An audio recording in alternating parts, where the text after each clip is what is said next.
Well, this is the second part of my multi-part series where I'm going to review every Sonic game released for the Virtual Console. Now, last time I reviewed the original Sonic the Hedgehog game, so you might think I would move on to Sonic 2. But I'm not, because it's not the next release game. They actually made a Sonic game for the Master System. If you don't know what the Master System is, I don't blame you. Most people don't. Back in the day when the NES ruled the world, there was actually a competing system against the NES, and that would be the Master System, made by Sega. It was also an 8-bit console, and I think there were times where I think it was superior to the NES graphically. However, Nintendo's hold on the market was not to be denied, and it was a modest failure. Sega decided to make a version of Sonic for their older system, and I have to respect that. They didn't just move on to their next system and then ignore the fan base that liked the Master System. Now, I'm sure there's going to be a few people out there that go, I remember this game, but I didn't play it on the Master System. It's driving me nuts! So to answer that question, this game was also ported to the Game Gear, which is probably where you actually played it, if you ever did.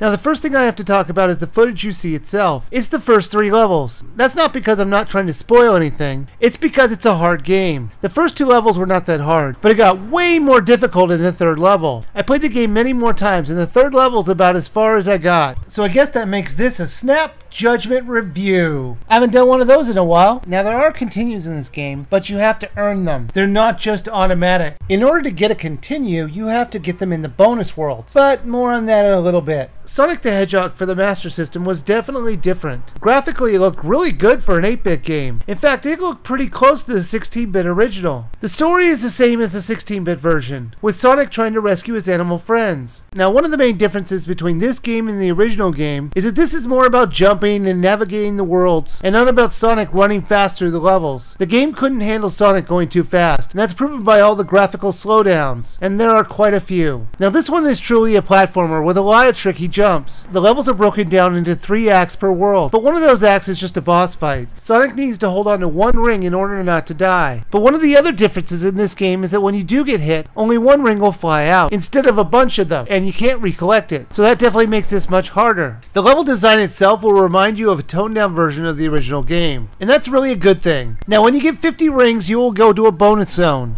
I found these bonus zones much more fun than the original game. Unlike the previous game, this world is not spinning around and making you sick, but it has you bouncing all over the place. This is the place to go if you're looking for continues or 1-ups. If you collect them, you're going to need to make it to the exit before the time runs out. So you're going to need to quickly find all these items and then find your way out. Luckily, the levels are usually pretty easy to navigate through when you figure out which springs will give you more of a boost. There are also Chaos Emeralds to find, but they're out in the open in the main world. The only trick is how to get them. Usually you have to find a special way to get it. Sonic the Hedgehog for the Master System was way more fun than you would expect. It's not as crazy as the original game where you're speeding through levels, but it is a pretty good platformer. Now, in my next video, we're going to do Sonic the Hedgehog 2. But not the one you're thinking about, probably, because it's Sonic the Hedgehog 2 for the Master System. See you next time.